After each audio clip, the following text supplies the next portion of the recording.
please put your hands together for the absolutely amazing Dave and Kuhan.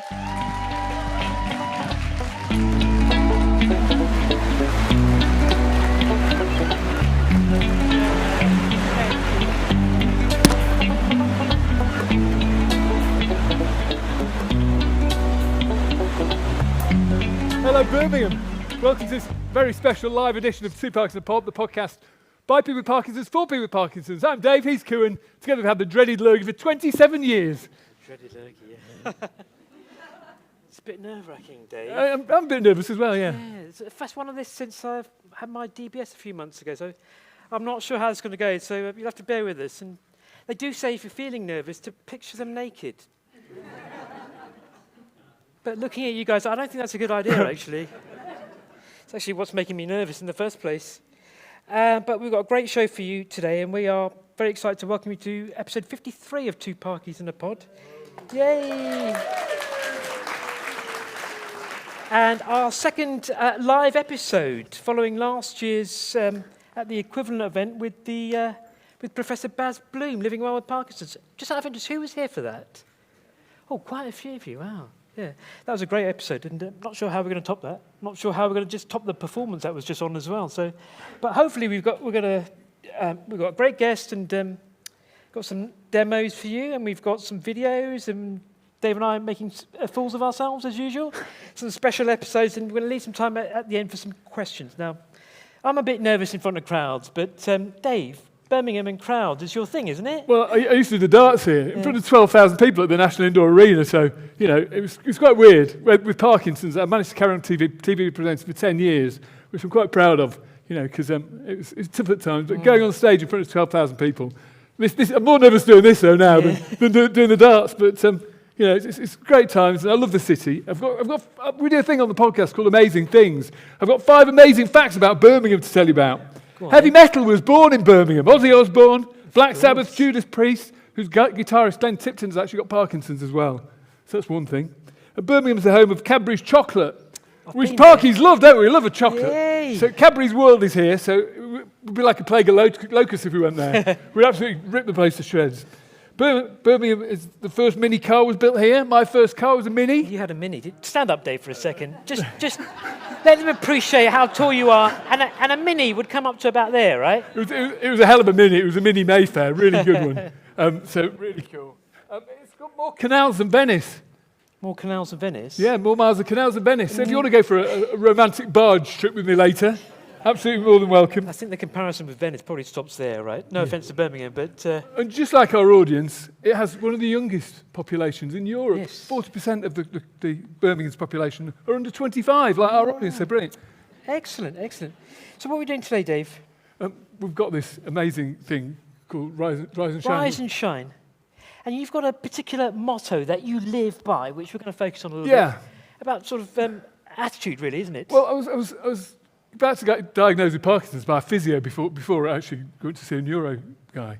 And I saw this on the wall: no matter how you feel, get up, dress up, show up, never give up. And I've lived my life by that, because it's easy to fester when you've got Parkinson's. I'm sure you have bad days where you sit at home, you know, you in your jams, whatever, you don't want to get out.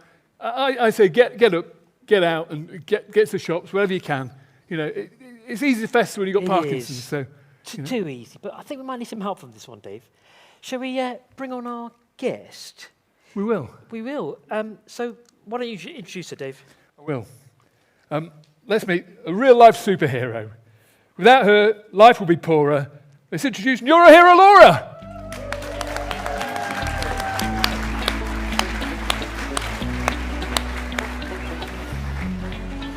Is that step for me by any chance? Might be. We've got another short guest, Dave. When are we getting some short guests?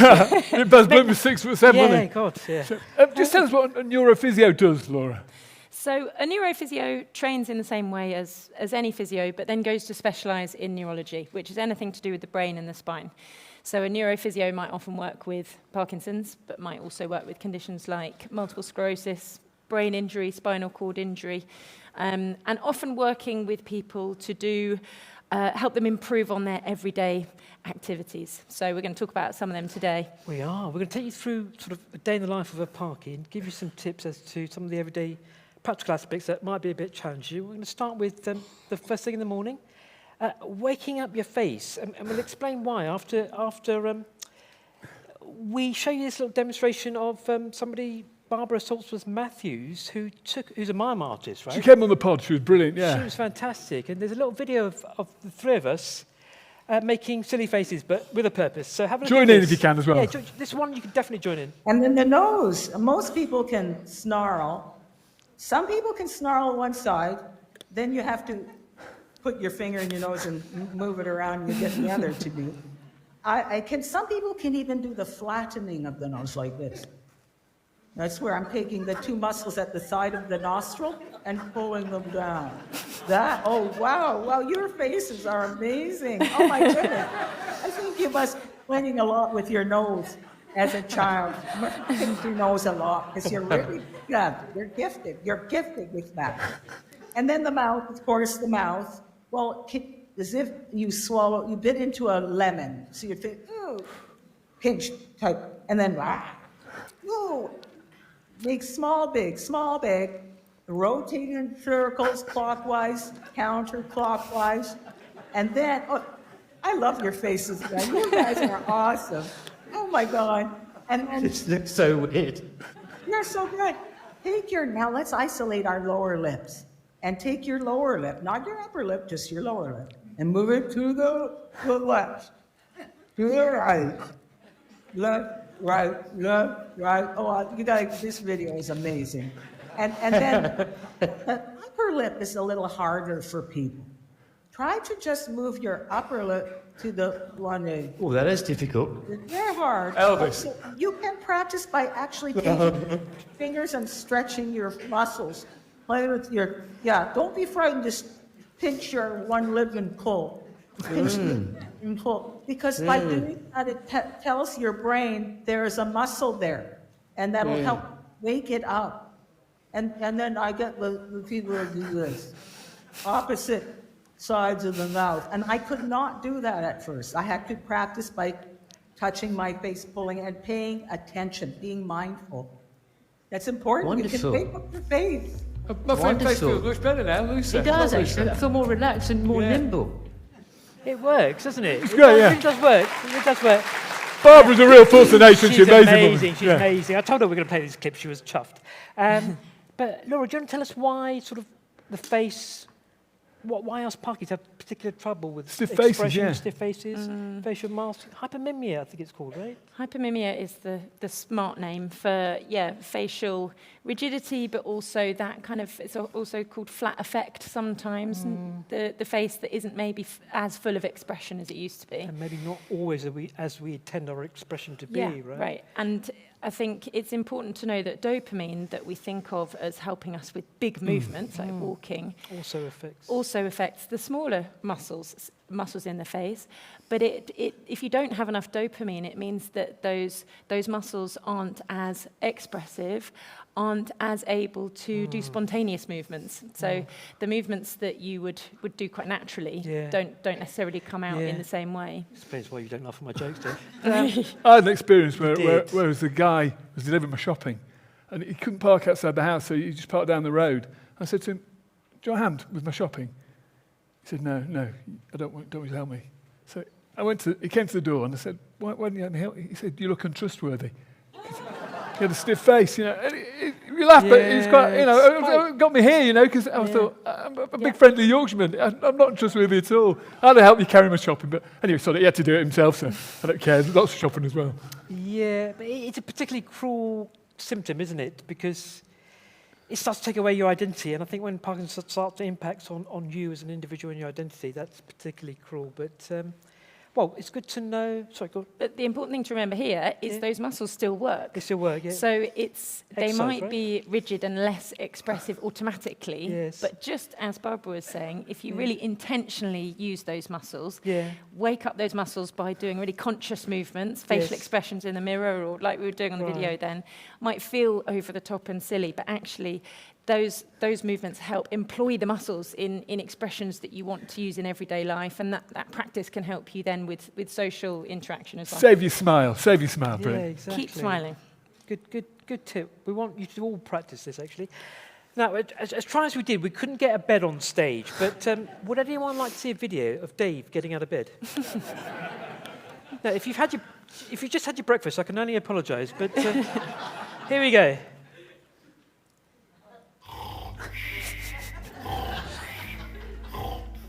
Oh, I need to get out of bed. Can't get out of bed. How do I get out of bed? Oh, no. Firstly, reach across the body as far as you can towards the corner of the duvet, and then use one big, fast movement to take the duvet off you in one fell swoop. Bend one knee up towards your body, then the other, so that you've got 2 feet flat on the bed. From here, you should be able to lift your hips to be able to shift them towards the side of the bed that you're getting out of. You can then shimmy your shoulders over the same way, and you might have to do this a few times to get towards the edge of the bed. You don't want to be right on the edge because you need room to roll over from here. From here, with both knees still bent up, you can roll to one side towards the edge of the bed. This is always easier if you reach across you with the furthest arm as well. So reach the arm closest to the middle of the bed, right over your body, as if you're reaching towards your bedside table to help you roll over to one side. You might find it easier to straighten the leg nearest to the edge of the bed and push with the leg nearest the middle of the bed to help you roll over, digging your heel into the bed. From lying on your side at the edge of the bed, kick both feet off the side. This helps you to then use momentum and gravity to help you sit up. So you've got both feet off the bed. You can then use both hands either side of you to straighten up.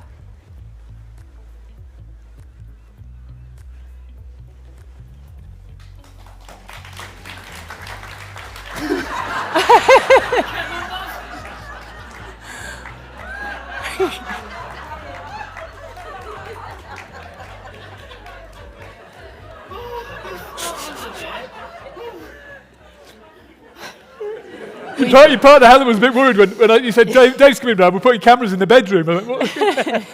Yeah, she got a bit suspicious. Yeah, that's how we do it on the pod. We've lost the screen. Have we lost the screen? Great No, modelling, right. Dave. So, yeah. Did he do that all right? Did he do it? Yeah, he did that There's all quite a lot right. to it, though, isn't it? Well, there's quite a lot to it, but actually if you break it down into steps, Yeah. the whole point of those points I was making there is to have a few really clear bullet points that help you break up the task. Sometimes the whole task is big. You know, actually sitting up from lying down in the bed, sitting up forwards is really hard work. But breaking it into the rolling over and then sitting up We've helps. been following that instruction since we took that video, actually. It's really made a difference, doesn't it? Brilliant, yeah. One thing is, you get a slider sheet as well.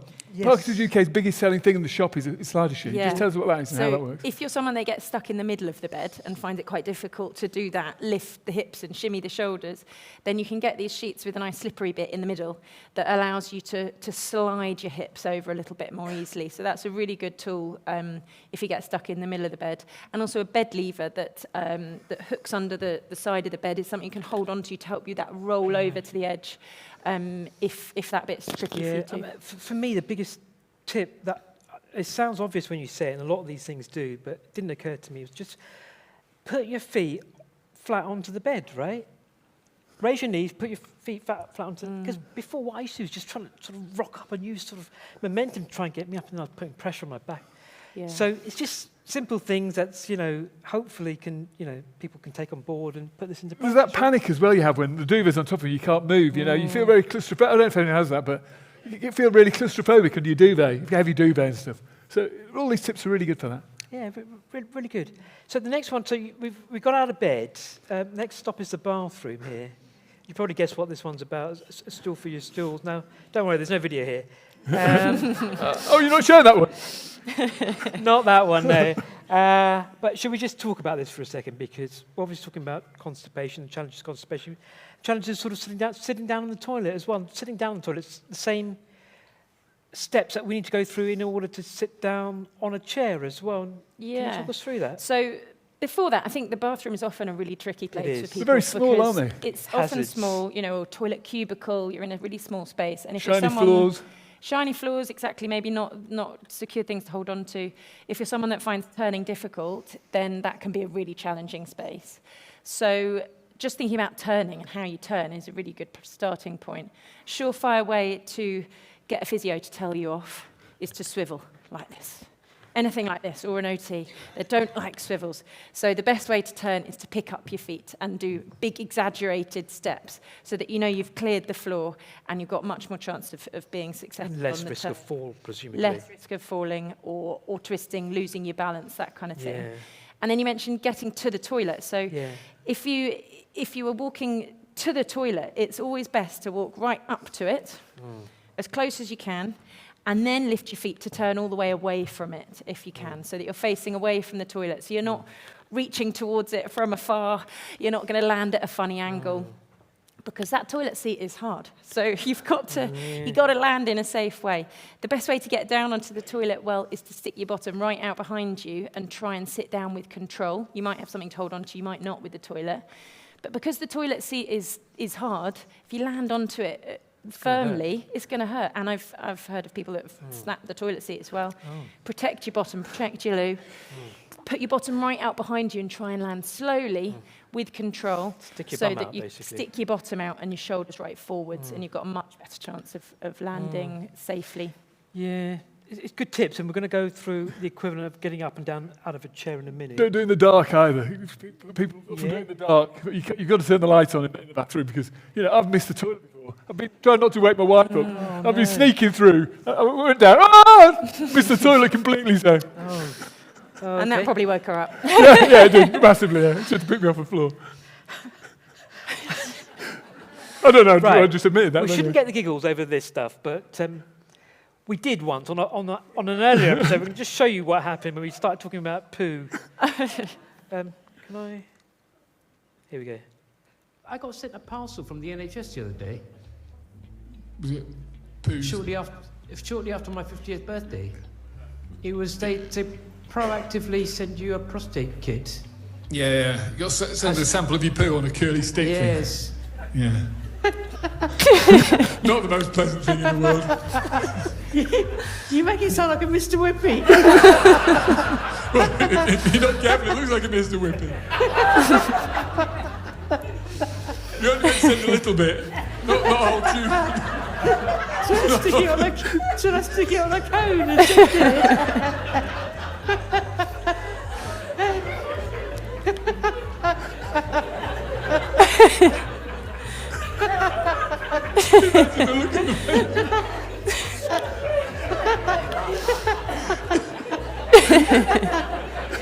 I'm so laughing.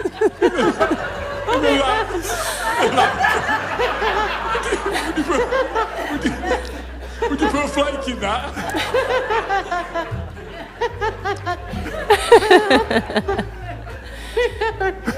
I'm laughing like a girl.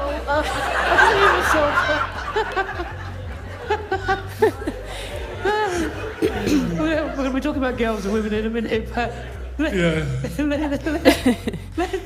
let's behave. On a semi-serious note, when we first started chatting, I felt really off. And I still feel off, but actually humour is a very effective technique, isn't it? Yeah, perfect. Yeah, perfect. It really does help with my off periods, which I've been struggling with. I mean, laughter is the best medicine, isn't it? It really is, isn't it? Yeah, whenever I'm feeling down, I put that on, cheer me up. I've watched that so many times. Even now, it just sort of gets me laughing. We did at the 50th episode, we did the best of, and we got people to vote which clip they wanted most. Yeah. All these great neurosurgeons and everything, all these people, they wanted that one, the poo one, so. Yes. And the best facial exercise is spontaneous Is laughter. laughter. Yeah, exactly. Real movement. It Yeah, works. exactly. Right, what's next? I can't quite remember, actually. A stretch. Yeah, we're talking, this is about, a number of things, but including dystonia and painful cramps and spasms. And that's something you struggle with a bit in your calves, isn't it? A lot. I struggle with dystonia spasms in my calf. I don't know if anyone else gets that, but they're excruciating. I can see people nodding. They're excruciatingly painful, but there is a particular type of exercise which seems quite simple, but it's very effective. And I think we're going to try and demo it. You're going to be the model, Kuhan. Right. So we were talking about how to stretch out calves and Yeah. try and open up that space in the area where you really feel Yeah. that cramp. So you can do this in the chair or standing up. Should we start with standing? Go on, no. yes. You got it very quickly there, Kuhan. That was a bit impressive. So this is great if you can hold on to something, a kitchen Right. counter or back Yeah. of the chair like Right. Kuhan. So you're going to put one foot back behind you Right. and you're going to go into a So- step position. That's it. Can I do And both sides? Just demonstrate the difference. We'll demonstrate. Between, We'll demonstrate with one side. So, So with one step back, you're going to then hold on in front of you, Yeah. bend your front leg so Yeah. that's a little bit bent, and your back heel is going to push into the floor. yeah. So your body is leaning forwards, Yeah. and you're in this lunge position. But So make am I bending sure my back you're going leg to bend the front leg for this now? one. See now that... Oh, my front leg. You're going to bend the front leg Right. and push the back heel into the floor that's of the difficult. straight leg. But Yeah. turn your foot around so that your heels and toes are exactly pointing parallel, because lots of people turn their toes out for this one. Right. So make sure your toes are in front of your Is that heels. right? Other way. Oh, wait. So bring your heel outwards a little bit like this, because right. lots of people don't feel the stretch if their toes are Oh, pointing right, yeah, I out. can feel the difference So there. keep this leg straight for me. Oh, The back okay. leg is straight, The front leg. and you're going to lean forwards, pushing like a this lunge. back heel into the floor Right. like a lunge to get a stretch through the Oh, I can back feel of this that. calf. Yeah. So just that tiny adjustment, getting your feet straight, makes Yeah. quite a big difference, actually. Can I try the other side now? Yeah. So, You do want Back to hold a leg- stretch for 30 seconds at least Oh, to sorry. really feel, but we'll let you off this time. okay. So, So the bend back front leg is leg. straight. Yeah. Going to bend the front leg. right. Keep the back leg straight and push the heel into the floor. Right. So straighten this leg for me here. That's it. And maybe turn the heel out a little bit as well. Just the heel. Yeah. Right. Do you But feel a ideally bigger you- stretch? Yeah, I do. Yeah. That tiny little adjustment makes a big difference. It doesn't does, yeah. Ideally, you need a kind of wall, obviously, for this, right? Wall or something to push on. Or- Now, yeah. the other muscle in your calf will get a stretch if that knee is bent. So Yeah. we'll And have this a, is the one I straight find a bit leg. more challenging, actually. So front, same thing again, but bend the back leg. Going to bend both legs now so that you're still pushing the heel down Yeah. and you're sinking into this back leg so that you've got two legs straight, but you're still trying to, two legs bent, sorry, but trying to push the heel into the floor. And That's we're quite trying to lengthen in You do this, between, lengthen across the heel Right. and lengthen the bottom of the calf. So you'll feel that one lower down your calf, and Yeah. the straight leg you'll feel. You have to stop your stretching because we're running out of time. towards the knee. Go on. Right, okay. Let's go on. Well, that's a really useful tip. Any other dystonia tips or stretching tips? So, well, we were talking about, weren't we, that stretching is a really useful thing to do little and often. So you don't have to do it in a big, long yoga session. Yeah. Just while you're waiting for the kettle to boil, while you're Yeah. waiting for your shower to heat up. Yeah. Use those little 30-second Right, okay. moments all right, so to... we're not going to the toilet. do some had a stretches. stretch. We are now going to tackle the stairs. We've got another demo, actually, but just talk us through this one, just for the time being, and maybe we'll demo. Yeah, so the stairs are really daunting for lots of Yeah. people. Going downstairs, Going especially. You're at the top of a Yeah. flight of stairs. You've got this open expanse ahead of you. So I should have said, Laura was on our podcast once before, and you had an expression which was really hit home for me. Going down is hard. For me, going down is harder than actually going up. Why is that? Well, partly, as I just said, Yeah. it's anxiety inducing. Right, You've right. not got anything in front of you. Going up the stairs, you've Yeah. got the steps and the rail next to you, but going down, especially if you're in more of an open space, an outdoor set of stairs, or Yeah. the cinema or something where you've Yeah. not got handrails around you. Yeah. So I think a lot of people find that daunting. You would need more control to go downstairs than you do to go up. So if you're someone that relies on speed and momentum, then slowing down to be able to control yourself down the stairs can be really, really challenging. So just, I know there's quite a lot to this, but just the general rule of thumb, which leg should you be leading with? So Good leg or bad leg? Yeah, if you've got a better leg, you want to keep that one on the step and lower the other leg down first. Right. So the bad leg goes down Okay. first, so the good leg is doing the work Yes. of lowering you down. And use the rails for balance on the way down. Yes. If you really find stairs struggling, facing both hands to the rail and actually facing your whole body to the rail can be useful. Yes. So you're kind of like walking down Going the stairs sideways. sideways? Yeah. Right. And same for going up? Or is Going up, the main tip for going up Shall I show you? Because I Yeah, think this please is do, easier yeah. for showing. I've brought my trusty physio step. So going up, what we often see is that people use the banisters to bring themselves up with their arms. And at this stage, you want to use your better leg first, but ideally you use one leg then the other, so that you are getting both legs some exercise. Use the banisters, but think of them for balance, for a bit of hand-holding rather than to pull you up. Your leg muscles are stronger than your arm muscles, so use your leg muscles. The way to ensure that is to bring your nose forwards. That way your weight's over your leg, then you can push up to the step. If your weight and your shoulders are back, that's when it's tempting to use the arms to pull you. So a simple thing of getting your nose and shoulders forwards allows you to power up on that strong leg, and then you can either go with the other leg or the same leg again, if that helps. Wonderful, thank you for that.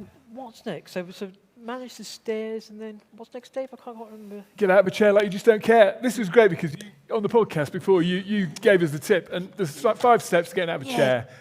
Just do it because it's brilliant, and I use it every day. You found it helpful. Yeah, really good, yeah. Do you want to model it? Yeah, go on to model it, yeah. Okay, so But sorry, can you get him to get up and also sit down on the chair? Because Sure. he does what you were sort of warning against, which is just basically plonk yourself down. the crash landing. Crash landing, yeah. Okay. Got plenty of padding Plenty of there. padding on this one. So for getting out of the chair, a lot of people, especially on a squidgy chair or a sofa, find they feel quite stuck at the back, and it's hard to get up or take a few attempts. So my top tips for this one are to, firstly, use the arms if you've got arms of the chair, but you might use the base of the chair itself to wiggle your bottom to the front of the chair. That might be walking your bottom cheeks forwards, might be little hops or one big hop, so you're at the front. Then you're going to bring your feet back, so they're as close under you as you can get them. Because your natural is to put them forward, isn't it? Yeah, that's what I always do. You're not at an advantage there. No. So Yeah. give yourself the advantage by bringing your feet underneath you. You've already got your hands on the arms of the chair, which is great. Use them if you've got them, and if you need them, you might push off the seat.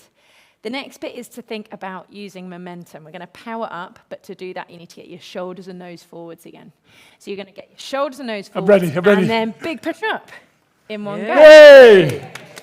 Fab. And sitting down. Stay Oh, standing. I was going to crash down then. Sitting down. So it's tempting to Yeah, sit just down quite quickly. Timber. Can So- we imagine no help from arms on this one? So imagine we've got no help from the arms. Yeah. The key rule here is to think about getting your bottom right out behind you. Imagine you've been punched in the stomach, I'm glad so we're you've got facing to this way. bend I'm glad we're over. facing this way, Dave. Then you're going to bend your knees to Yeah. slowly lower with control. Go on, Dave. Show us your best. Oh, look at that. thighs. Well Well done. done. Great. Well done. Well done. And it's a good one to work on. Do it Yeah. a few times so that it becomes more natural. And And if is that it's- the motion that physios like to call sit to stand? Is that that's the sit to that- stand. Yeah, that's right. it. Sit and to stand in is your standing up. classes? This is a popular one, isn't it? That you kind of as many times in a minute or something, isn't it? Yeah, we do a little challenge Yeah. in lots of our classes. We do this as an assessment. It's a standardised assessment, how many times you can stand up and sit down in a minute, So whichever so way you- it's you would- What's the record? Not that we're competitive or anything. Oh, we've got For a parky. a client with Parkinson's that can do, I think it's 82 in a minute. Right, we're beating that. Go on then. So there's your challenge. 80. Yeah, but it's a really good sign of a test of strength and Sure. fitness. So it's if you can do more Yeah. over time, you might start with 9 in a minute. If you build it to 11, And you've presumably improved you strength. can measure their progression after a few classes and Exactly. get them to repeat it, right? Yeah, over time. Simple way to assess, right? Really simple. So, okay, up and down out of the chair. And the next one is number 7, I think. Oh, freezing, yeah. What is freezing? Why do we Yeah. freeze? People? So freezing of gait is a common symptom in Parkinson's. It's that feeling where someone might describe as feeling like their feet are stuck to the floor, or they feel super glued to the floor, and their body might keep moving forwards, but it's really hard to step or come out of a freezing episode. And people can find it really quite challenging to move at all during a freezing episode. And it's where it's very difficult, because of a lack of dopamine, to initiate movement that you want to do, which is the step that you know you're capable of doing and you know your muscles are capable of doing. But it's that initiation of the movement because of connections in the brain that isn't coming easily. It's quite frightening, isn't it? Can be really scary for people, yeah. And it can cause someone to fall over if they Yeah. lose their balance in that situation. But there's some good strategies Give us a to use for freezing. So often if someone is frozen, they feel like they're moving forwards and their feet aren't following, but their shoulders or their weight are moving forwards. And the biggest, most useful thing you can do in that situation is stop. Stop, bring your weight back so that you're standing safely. I noticed you took a breath there as well, right? Yeah, and 'Cause just a lot of this is about get control.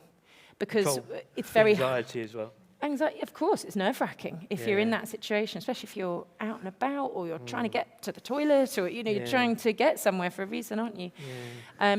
So you're far more likely to do well in that situation if you stop and just think about what you're going to do next. So we've got a few useful strategies we use in physio. Kuhan, do you want to show us? Sure. Yeah, thanks. Is this the one where I'm shifting weight left to so right? once you've done that stop and you've got your weight on both feet, once you're ready to get off walking again, a useful thing to do first is shift your weight side to side. Right. So we were talking about this in the podcast before, we weren't were, we? yeah. That this sort of preempts walking. So if you can shift side to side, Kind of warming yourself up almost. and you're telling your brain, I'm about to step. Yeah. So then it's easier to lift one foot up because both feet aren't glued to the floor really heavily. Yeah. So you're essentially lightening Yeah. one foot up to be able to step. So that's one way of doing things. Another way is to get into a bit of a rhythm. So that works because it's a rhythmical cue. So you might say 1, 2, 1, 2, or left, right, what's it called, left, right. A rhythm, cue, like a cue, right. A Or rhythmical either cue. visual or So an auditory auditory cue. or- So this is an auditory cue that you can say out loud or in your head. and a classic auditory cue is Music. Music. Yes. Walk to a beat. Yes, So exactly, some yeah. people find it then useful right. to put on their classical march Yes. or a great pop song with a beat. And then use that 1, 2 or that rhythm to then step. Yeah. You might step on the spot or Yeah. walk out with a big long stride. Right, okay. John The- Travolta scene makes sense now, doesn't it? It's all Yeah, about- and using a couple of those strategies, try, work out which one works for you. Give it a go. But give it a go. Using a first step, a really big step, be very purposeful, intentional, can help. Yeah. And also getting to the heel. Yeah. And is it doorways particularly that are common places to freeze? Really common, yeah. Do you know why that you is? often find that. So it's not always doorways, but some sort of clutter or visual interruption can often cause a cue, Yeah, a freeze. Yeah, and again, a visual cue, like you can get these strips of tape, different colours that act as that visual cue, right? Yeah, some people do a lot better if they're walking over lines, but that could be tiles on the floor, try and get over the tile, over the line or onto the line. Yeah. But again, it gives you a rhythm, doesn't Yeah. it? If you're stepping to the line, to the Yeah. line, to the line. So anything that gives you, and if you know what works well for you, Yeah. that visual cue of And there's a particular beat, right? auditory. And Dave, you created a music playlist around this, didn't Yeah, you? we've got 120 beats per minute, so it's like a Yeah. brisk walk. So we've got two Parkies in a pod. Look on Spotify, 2 Parkies in a pod playlist with like John Travolta music, all that sort of stuff. It's cool. all the Yeah. Bee Gees and all that sort of stuff that has that beat to it. Strut across Very the common. effective, actually, yeah. Yeah. Yeah, it's on Spotify, isn't it? Yeah. Right, what's next? Going through your paces with no leg. Shoes. Yeah. Shoes. Now, we used to struggle a lot with shoes until we discovered. Well, you do yours first, Dave. I've got these. These are Nike Easy-Ons, and they're great. I've got my bamboo socks as well, really handy. Stretchy socks, great. If you're struggling to get your socks on, buy bamboo socks, because they're really stretchy and really easy to get on. Yeah. These are great because they've just got a solid back, so you just walk out here. You just put your foot in, bang, in. So Yeah. really easy on. They're not very expensive either. They've got some on Nike's website at the moment for 59 quid, which Yeah. is pretty reasonable. You've got something different. Yeah, well, same principle. This is Skechers. So they're called slip-ins, but the same principle of a rigid back being quite ironic for Parkies, but it works, because you're not. It's just really easy.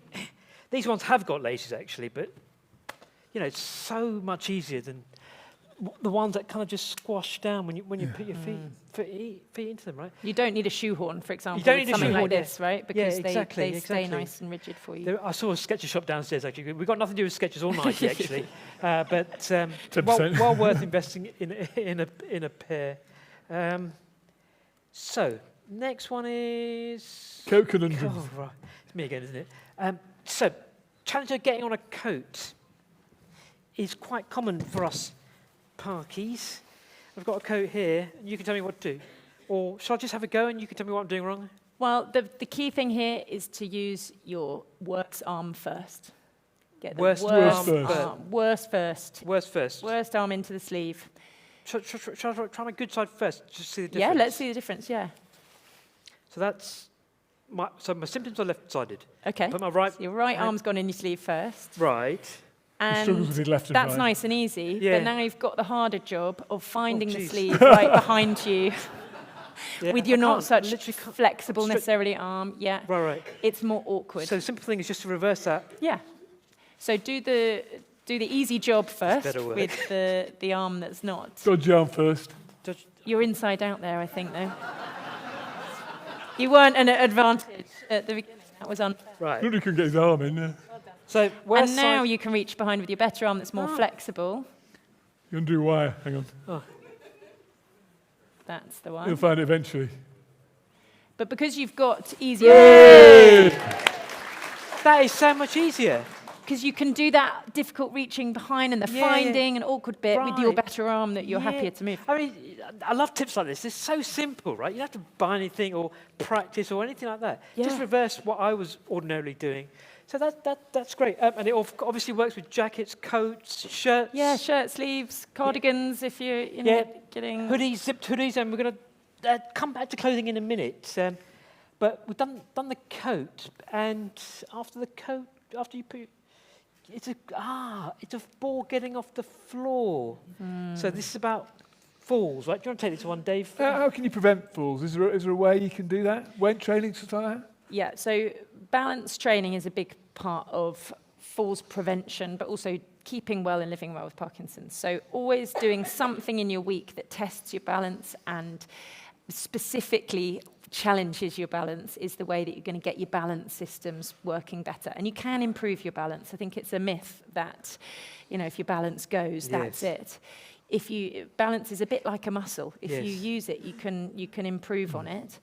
But your balance will not get better if you sit down a lot and don't do much on your feet. So it's challenging yourself at the right level for the particular person. I mean, if you haven't heard Laura on the episode previously that we had, it was all about balance. Actually, she's got some great tips. Goes into a lot of detail about it. Yeah, we talked a lot then, didn't we? yeah. So, but balance training and strength training is really important in reducing your risk of falls. So something where you're using a weight, some resistance from a stretchy band or a gym machine. And so, but if you're doing all that, and unfortunately you still do fall, there is a particular technique or range of techniques to get up off the floor safely. Yeah, I think falling, how to fall, there's no right way, no one way of how to fall. Chances are if you do trip or lose your balance, you're not really thinking fast enough to think about how you fall. Usually it happens very quickly, doesn't it, and takes you by surprise. So less going to think about how to fall, but it's really useful if you maybe are at risk of falling to think about how you can get up again if you were to fall. And it's great to practice that when you're calm, when you've got time, it's quiet, you're on. Practicing when you're on is the best way of succeeding then and then being able to carry that over into day-to-day life. So there are a few things to think about.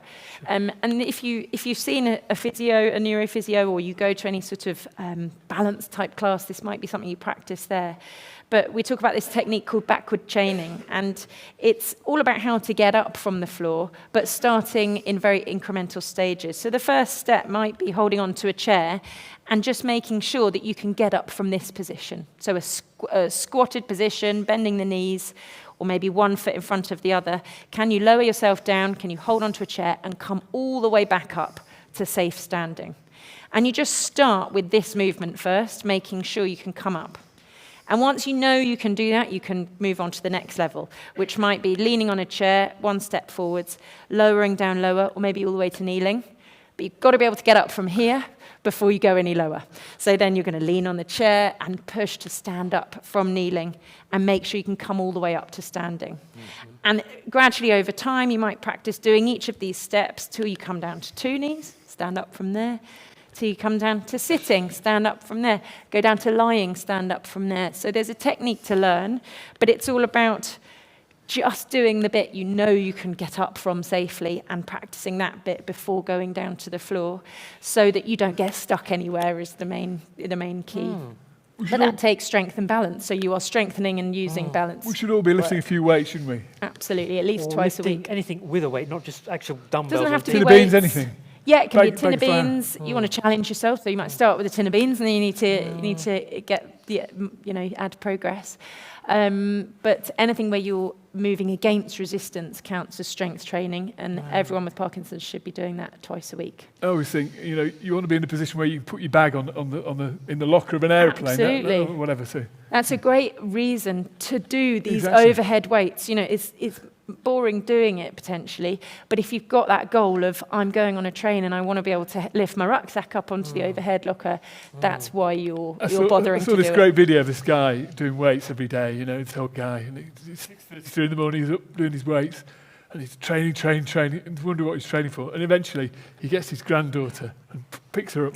She wants to put the light on the top of the Christmas tree, the fare on top of the Christmas tree. So that's It's a great brilliant. video. Brilliant. I love that Yeah. video. It's a Great brilliant incentive, way of great saying, incentive, great what are you doing it for? And Yeah. it's fantastic. Well, look now, example. thinking about it. Yeah, it's a great video. Well, falls is a difficult topic. Well, a lot of this is difficult, but you explain it so well, Laura. And this is the advantage of having some guidance, because a lot of this stuff, we do need guidance, don't we? Absolutely. Can you just tell us, or tell people here, if they don't have a physio, how they go about getting one? So if you've not seen a neurophysio, I would highly recommend trying to get a referral to a neurophysio if you're living with Parkinson's. And that can be through your GP on the NHS or through your Parkinson's nurse. So if you've got a link with your team, any of them or your neurologist should be able to refer you to a neurophysio. Works differently in different areas. Bit of a postcode lottery, isn't it, the availability? Yeah, in terms of where you might see a physio and how long it might take to get there. Yeah.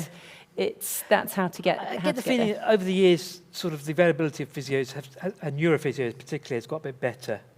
I saw some stats to evidence this. It's still not great. Half the people do have access to a physio. Of the other half, half of those aren't in an area which is covered and there's not enough capacity to serve them. And the other half of that half, so a quarter, 1 in 4 people, don't perceive the benefit of having a physio.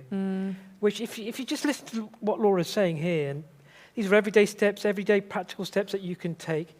And if you're in the boat where you're in the postcode lottery and you can't get access to an NHS physio, that's where your services come in.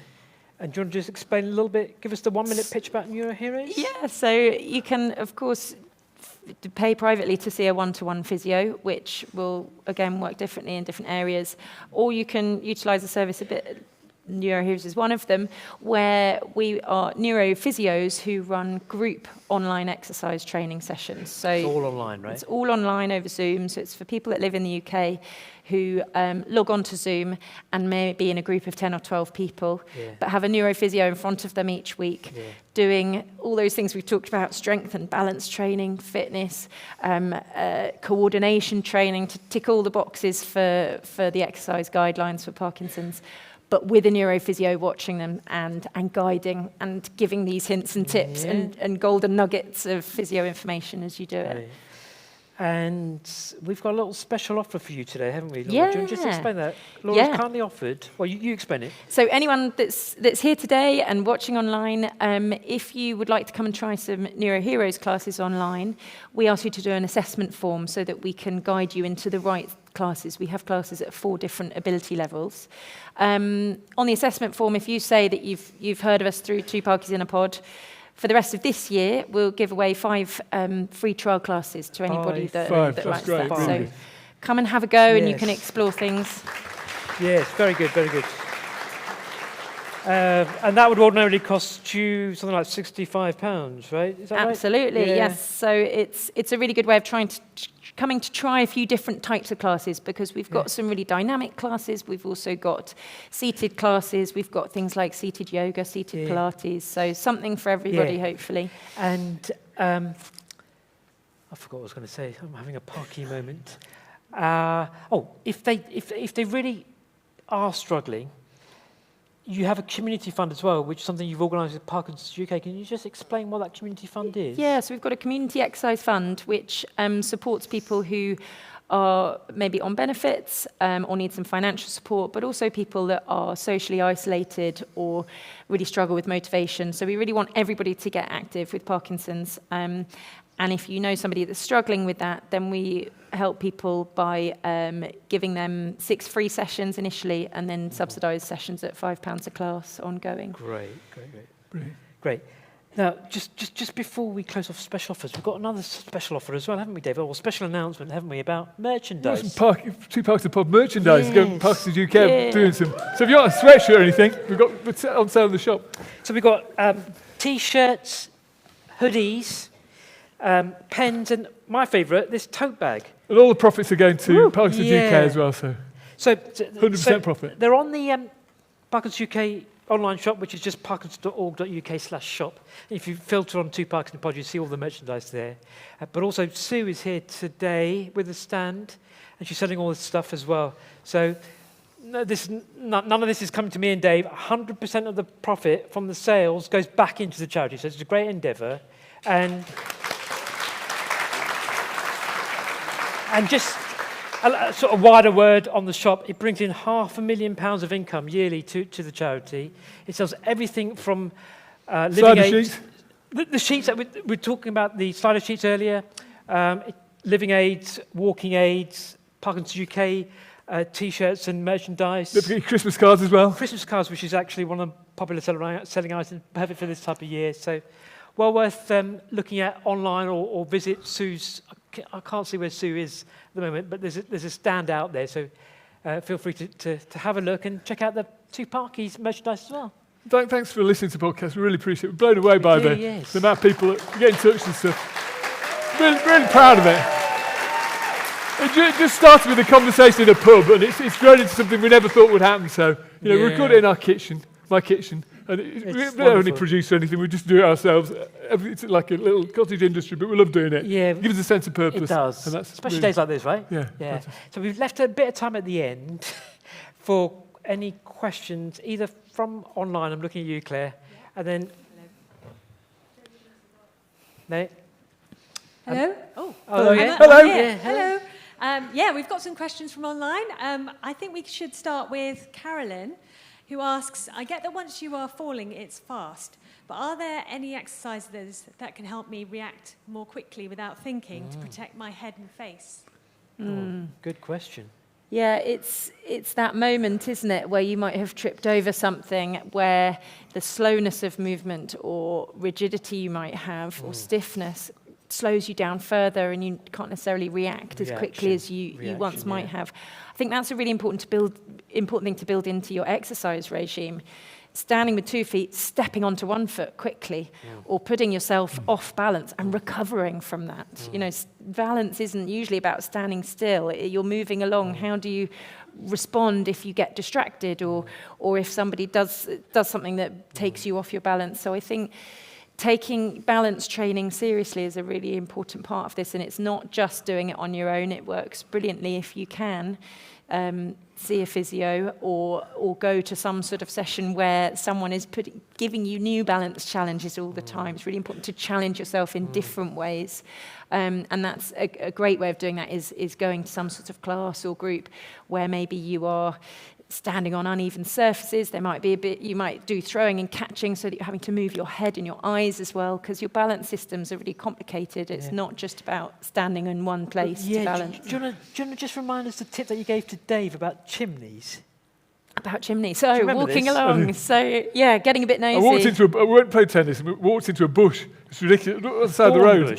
Thorn bush, it went right in my head. We were talking about this because Kuhan dubbed Dave in and said that he looks at the pavement all the time. He does. Well, I mean, not just David. Yeah, it's really common, isn't right? it? Yeah. And a lot of people look down and then their eyes aren't really being used for balance. They're using their eyes a lot for their balance, but in one place. So you're less aware of what's happening around you, but also it then takes you off balance when you start moving around. So I was telling Dave that it's some advice to try and look ahead and around when you're walking, when you're somewhere safe and clear, but not get on a the bit stairs. not on the stairs or on the road. But if you're in a nice quiet path or pavement, get a bit nosy, look at the houses, look at the chimneys, because we tend to keep our eyesight quite down and in front.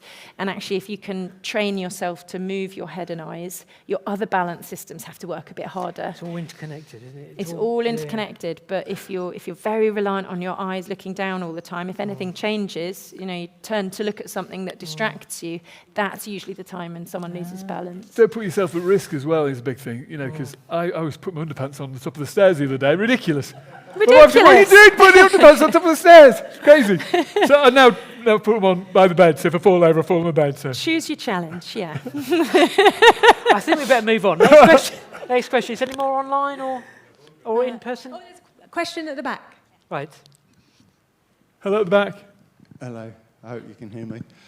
British Judo are doing a set of, I suppose you'd say, classes called Finding Your Feet, which doesn't necessarily work on your balance, but helps you prevent injury when you fall.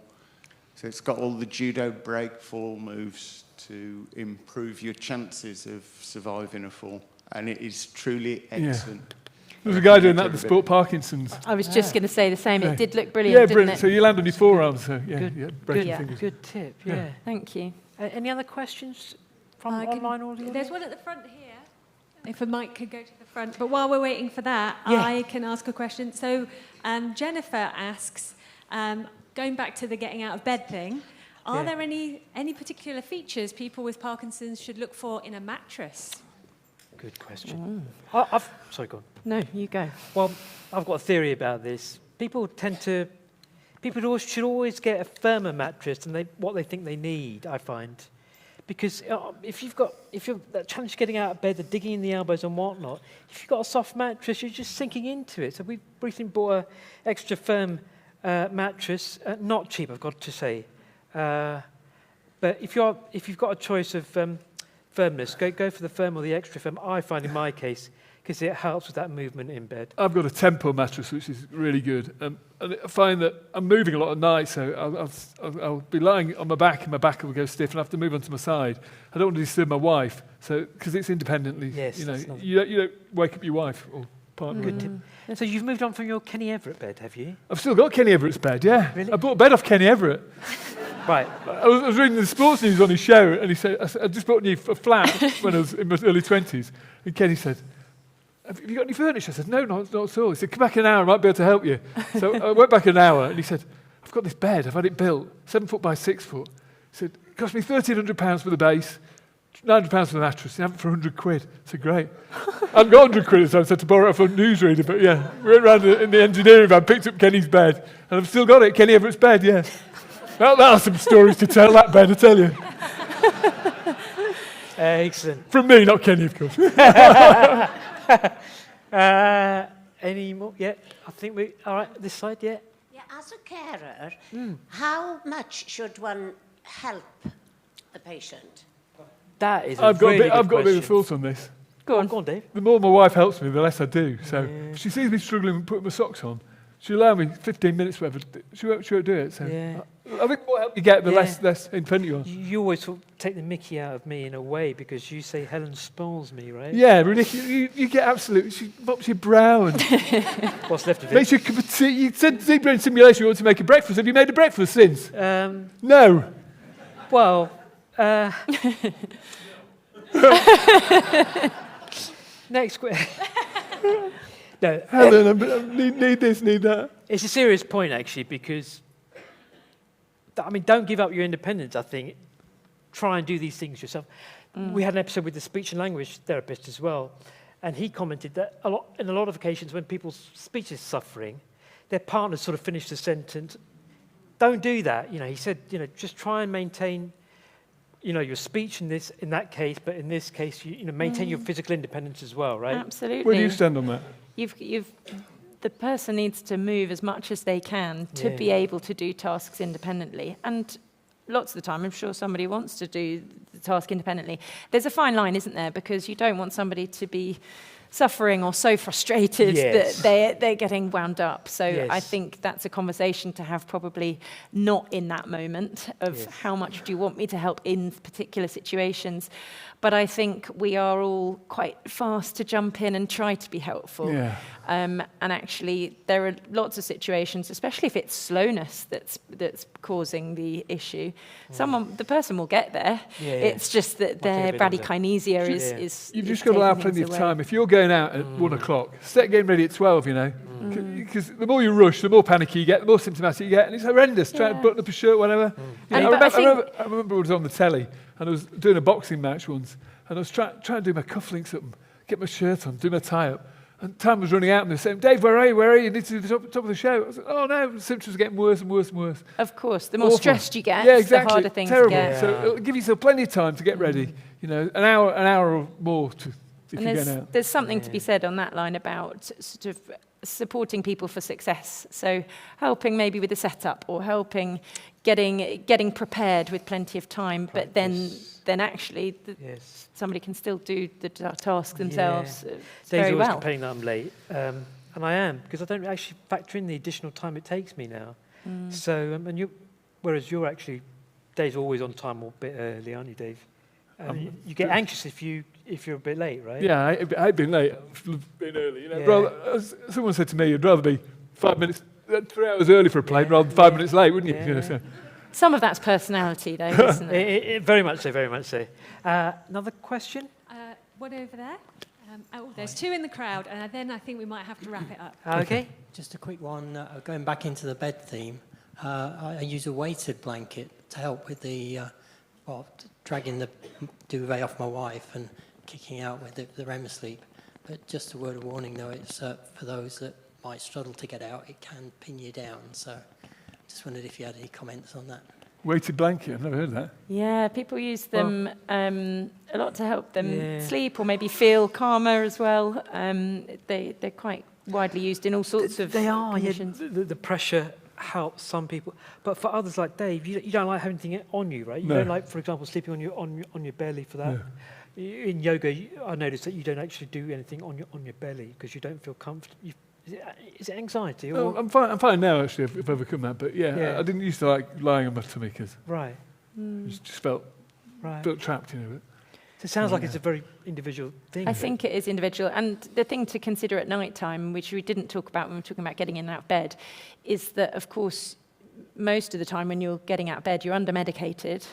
You might be stiffer than usual because you've been in one position for a long time. Yes. So you really do have to set yourself up for success there and make things as easy as possible because you might be moving in bed and getting out of bed at your worst, off times.